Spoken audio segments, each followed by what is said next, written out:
I loved his brother's channel, and he did this like video essay documentary on me that I was shocked by. Now, in the age of social media, TikTok, and YouTube, there's a new group of innovators in the Christian creative space. One in particular that's leading a new wave of content creation, live streaming, and community engagement. Ruslan KD, known as Ruslan.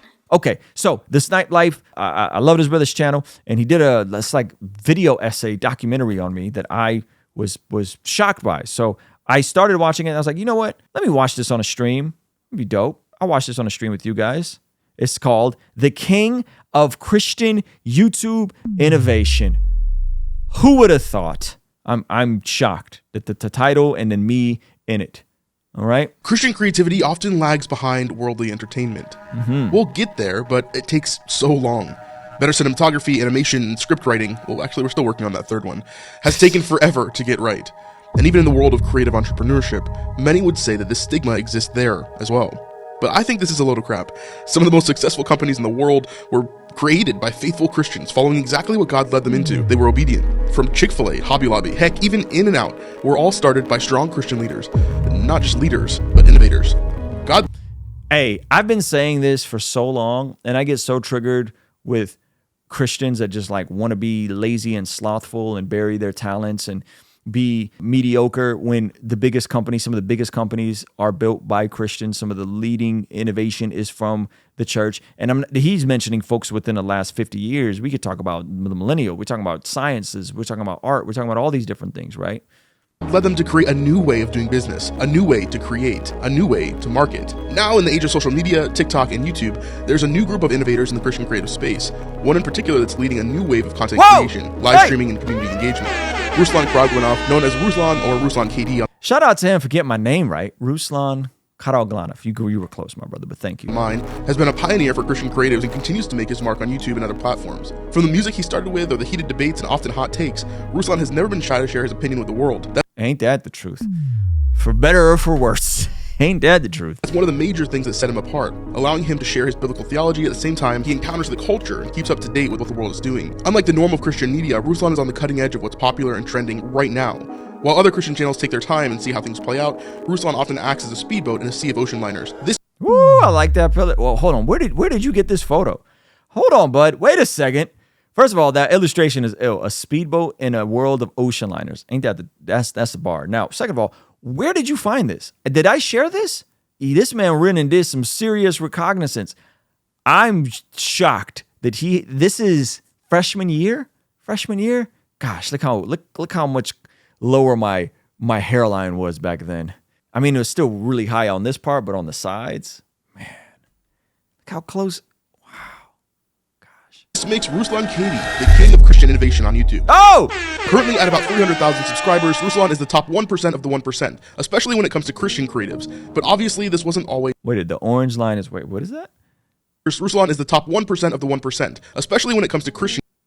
The orange line is Ruslan? Oh, you're talking about what is that, channel views? Is that what that is? I think we just surpassed 60 million channel views on this channel, by the way. Creatives. But obviously, this wasn't always the case. There were many hardships, trials, and challenges that made Ruslan the way that he is today, starting from, well, his very early life. Born on New Year's Eve in 1984, Ruslan was a far cry from what we... No, that's right. This man, he said, I think. No, that's my birthday, New Year's Eve, baby. Yes. He was born to an Armenian family in Baku. That ain't my family, though. If he would have pulled a freaking family photo, that would have been nuts. Azerbaijan. I'm an only child with my mom and dad. Yes. That is how my dad's side of the family all looks. Was a far know where that is. Here's a map. From born to an Armenian family in my dad's side of the family all looks like this though. Baku, Azerbaijan. Yes, since you don't know where that is, here's a map. From a young age, his mother and his father had some issues. They weren't super connected, and they were seeing other people on the side. His father was often gone to Moscow for different commitments. This caused several issues over the years, but one story in particular is actually insane. To set the stage, you have to understand that Baku is right next to Armenia, one of the first Christian nations in the world. Shout out to my peoples. The first Christian nation in the world. How do we know? There's Armenians in Jerusalem till this day in the old city. A quarter of Jerusalem is that I thought about being by what is that called? Not by coastal, by location. Because I could get a spot in Jerusalem in the old city. But anyway, that's how church was growing up. They are so Christian that they actually have a quarter of the old city of Jerusalem they own. However, many of the surrounding regions, including Baku, are primarily Muslim-controlled. This has caused many issues over the years between the groups. Not to mention that this whole area was part of the former Soviet Union, so I'm sure that there was no danger here, right? In 1990, there was an event called the Baku Pogrom, basically an ethnic cleansing targeted at the Armenians by the Muslims. Since Ruslan's family is Armenian, this was a terrifying week for his mother. The terrorists came to Ruslan's childhood home having heard that they were Armenian. In a very strange series of events to prove that they weren't Armenian, Ruslan's mother showed— Yeah, this is so funny that he's gonna tell this story. This story is so embarrassing but so wild. I don't know how many of y'all heard this, but yeah, buckle up. That's a perfect meme. Buckle up for this. The terrorist that her child was circumcised. Because this is rare for Armenians to do, this helped to prove to the Muslims that in fact Ruslan and his family were not Armenian, but Muslims themselves. So, because Armenians are the first Christian nation, we really take the Book of Galatians seriously. And I know in America everybody gets circumcised. In the East and in Armenia, traditionally we're not circumcised because of the Book of Galatians. So I wasn't circumcised as a kid, and then when I was like 4 or 5, I had some sort of like urinary tract thing or some sort of infection, and then ended up getting circumcised later on in life. And so the Muslims are all circumcised because they still follow the law, right? They follow the law, so on and so forth. And so that's like a distinguishment between us. So technically, from a very young age, Ruslan actually saved his family back in Baku. And that's how my penis saved my family's life.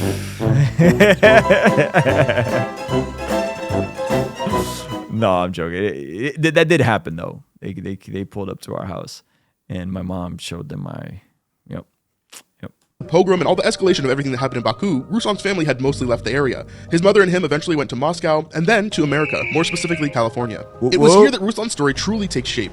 As he begins to make friends and become a troublemaker in the community, many things happen in his life. His parents finally split up after years of infidelity on both sides. He's introduced to gangster rap. He falls in love with basketball, and because of their refugee status, they find solace in a local Armenian Orthodox church. This gave them a place to belong, a safe place where they can go and meet with other Armenians to share in the culture that they missed and the traditions that they had back home. However, this safe place, this loving family, would turn out to be something much darker for Ruslan. When Ruslan was 7 or 8, he began to help at the church as an altar boy. This was a common practice for many of the core boys in the congregation to participate in, though Ruslan was one of the youngest amongst them.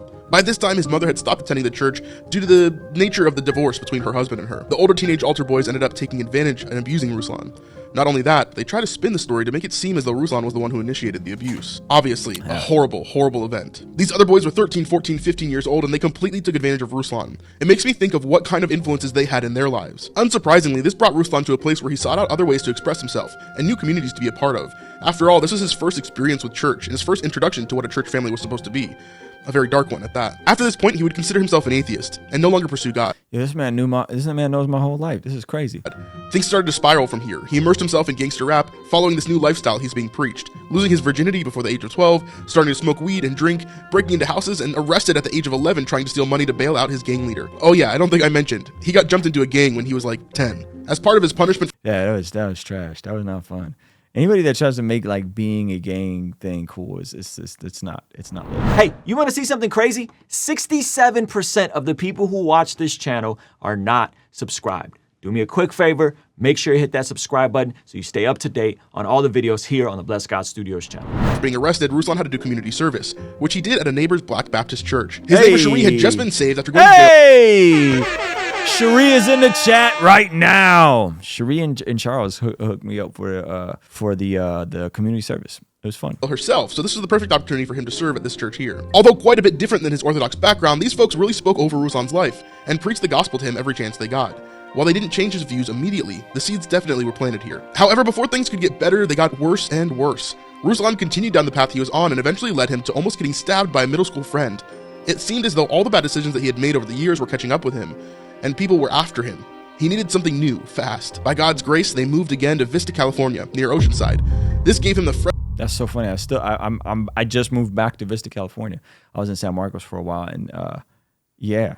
Start that he needed, and things began to take a turn for the better. After attending Roosevelt Middle School and then Vista High School, he took his 1.5 GPA Wow. Okay, so that's where he got the picture from. That's a year. I don't even have that yearbook. to a 3.9. How did he get this yearbook?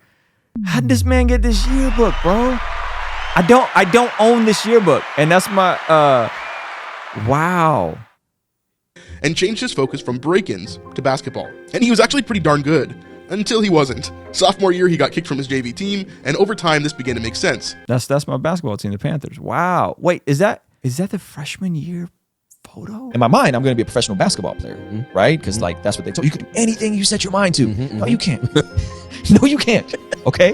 And I was good. I was good one-on-one, but I didn't, because I'm an only child. I wasn't good in the team and dynamics and all this kind of. I'm still kind of a rough kid, and I get cut, and I was like, oh, like. There's never been an Armenian that's made it to the NBA. He was crushed for a little while, but then again completely changed trajectories to focus 100%. He said junior year. Okay, so I wasn't in that. He got the junior yearbook. I wasn't in that. I was in that yearbook, but I wasn't on that basketball team. I was on freshman year. And on music. You can see how Ruslan's mind works. All throughout his life, he goes full force on something, but then when he hits an impassable barrier, he pivots seamlessly into something else. He never gave up or tried to defeat something that was impossible. It's like he knew the boundaries that he had. That's funny. He kept focusing on what he knew that he could do well, instead of wasting time somewhere where it wouldn't suit him. After this point in Ruslan's life, things changed pretty dramatically. He starts going to church for his girlfriend, and that leads him to start forming opinions about God again. While he disagreed with many of the church's thoughts on God, his heart was warming up to the idea. Those seeds from his time in community service were starting to sprout. Everywhere that Ruslan went, God put people in place to challenge his thinking about God, and that included his workplace, Pizza Hut. His coworkers gave him a copy of Evidence That Demands a Verdict by Josh McDowell. This, along with a pretty severe breakup in his junior year, solidified his faith in Christ, and he completely surrendered his life, taking his 1984 Toyota Celica and truly beginning to follow Christ. This is when Wait. It was an 87 Celica, Toyota Celica. You got the year wrong, but you did get the car right, but it was a hatchback. That was close, though. All right, wow. He surrendered his life, taking his 1984 Toyota Celica and truly beginning to follow Christ. This is when he took music more and more seriously, competing in talent shows, writing his own raps, and even forming a Christian small group of sorts centered around hip-hop called the Vessels of Hip-Hop, where they would have open mic and then preach the word. Again, showing Ruslan's prowess for leadership and innovation, starting ministries that were unheard of at the time. Unfortunately, that meant that the ministry wasn't exactly welcomed by the main pastor of the church where they were meeting. The pastor shut down the ministry immediately when he heard about it, but God had a plan to move the ministry to a church plant called The Movement, the same exact church that Ruslan attends even today. He continued leading ministries and events and actually worked for the city at one point, hosting events at Brengle Terrace Park. And eventually he met his wife I was trying to throw events at Brengle Terrace Park. Yeah, that's me and my wife, yo. Wow. Look at that. That's I think I'm 19 in this photo. I think that's at Disneyland. Continued leading ministries and events, and that's my pastor too, by the way, Pastor Pat Lynch. Actually worked for the city at one point, hosting events at Brengle Terrace Park. And eventually he met his wife Monette at one of these events, who has been a solid rock in his life ever since. While he was a leader, how did you get these photos, bro? He never truly felt the call of ministry, though importantly, he did work on staff at the movement for a few years, overseeing their media and production. Ruslan felt the call to something more, and after several discussions, Monette helped to push him to pursue music seriously as his career, after having their first son, Levi, in 2014. First day as a full-time rapper. While many people may not know Ruslan nowadays for his music career, he does have a pretty impressive discography, including 3 albums with The Breaks and 10 solo albums, still holding upwards of 80,000 monthly listeners on Spotify. His biggest song, I Got the Juice, boasting 7 million plays. While he never had meteoric success in the hip-hop space, he did well for himself and made sure that he could provide for his family through shows, merch sales, and streaming profits. It's kind of crazy. I'll be honest with you. There's been so many like miraculous things in my life, and that was definitely one of them. The fact that I was a full-time sole provider for my family as an independent Christian rapper in 2015 is insane. We were as a company, we were grossing $100K a year doing Christian hip hop without a song with Lecrae, without any touring on any major festivals, without the Rock and Road Worship Tour. Like, we were figuring this thing out on our own, and that was definitely the hand of God. Anyway, in the process, I had to bring merch and different stuff, CDs to give away. Now I'm carrying around merch all over New York City to not have to get on an Uber. As he grew in faith in his music, he started making some really amazing connections in the Christian hip-hop world, including Belief, Lecrae, KB, and many more. However, during all this time, Ruslan had been working on his YouTube channel on the side since 2016. While at first he was completely focused on showing people what it was like to be a full-time rapper, he slowly started to realize how powerful the platform could be, and how he could have real connections with people.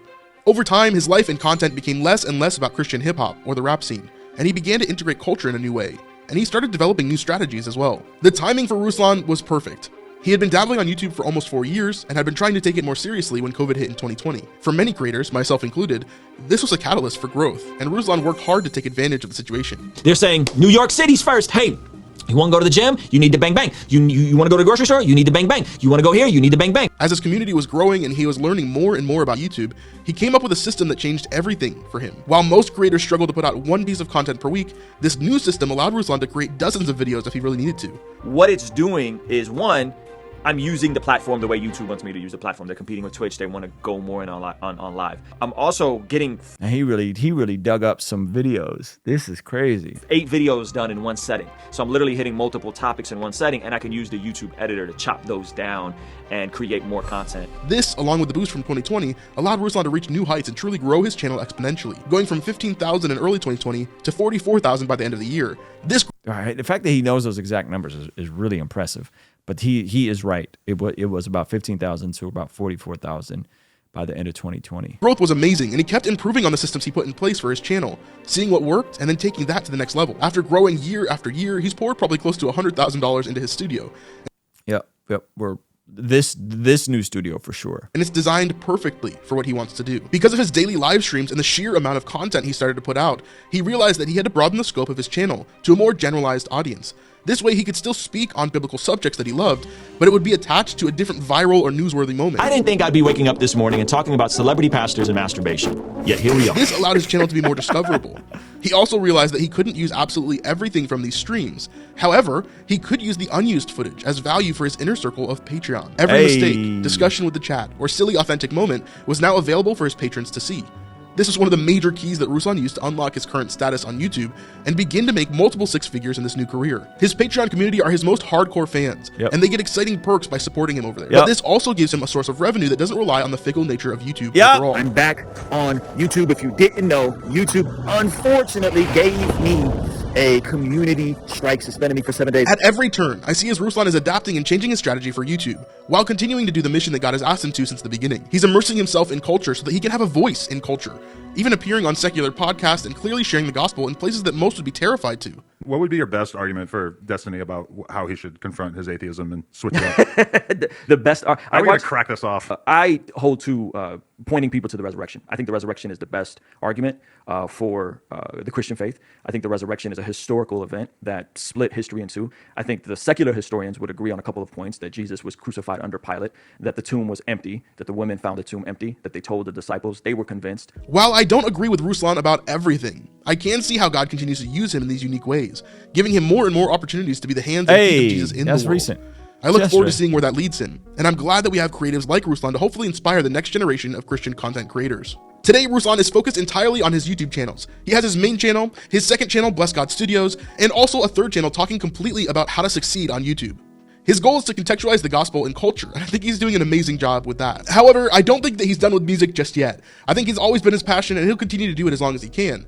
He's got some new stuff coming out now. His latest single, Too Soon, just dropped a little while ago. Seems like he's always working on stuff behind the scenes. And if you want to check out his music, you can check out the links in the description down below. So what are your thoughts on Ruslan? Have you heard of him before? Are you excited about what he's doing? And who do you want me to talk about next time I do a deep dive like this? Make sure you like the video and subscribe if you got value out of this video, and we'll see you on the next one. Wow. You know, sometimes you do things and you be feeling crazy. You be like, am I the only one that sees what I see? Am I the only one that gets this? Am I the only one that sees this opportunity, the potential of what's happening here? And it's really cool for the Snipe Life to like confirm and acknowledge the things that because we don't really, you know, like we're just moving. Like we're moving, channel's growing. We had our best month yet, 10 million views this month, something crazy. So we're just like moving, like we're just going. We don't stop and reflect and go, wow, we grew about 30,000 subscribers this month. That's crazy. Bless God Studios grew about 30,000 subscribers. We just cracked 100,000. I don't really get to stop enough and think about these things like that. And that's probably, I'm not saying that's a good thing. I'm saying that is what it is. You know what I mean? And so, it's really cool that he put that together. And it's also something that I think I could, it's like, it can become a tool for me to send that to other people. You know what I mean? To be like, yo, like, let's do something and check this out. You know, like if I reach out to collaborate with somebody, like that's a huge, like someone put together a documentary. It's like a before they were famous type of thing, you know? So anyway, shout out to you, Snipe Life. I'm going to share that on both my community tabs and, try to get some folks over to you. Hey, this clip is from our daily after party stream. If you enjoyed it, consider signing up for our Patreon community for only $5 a month, where you get access to the replays of our daily after party streams, as well as the uncut extended versions of our podcast, Discord access that's private, and a discount code for our merch store, only $5 a month. And ultimately, it's the best way to help us contextualize the gospel of Jesus using media, podcasting, and of course, YouTube. The link for that is in the description or in the pinned comment. The perks are amazing. You should get on there. It's only $5 a month. I'll see you over there, all right? Peace.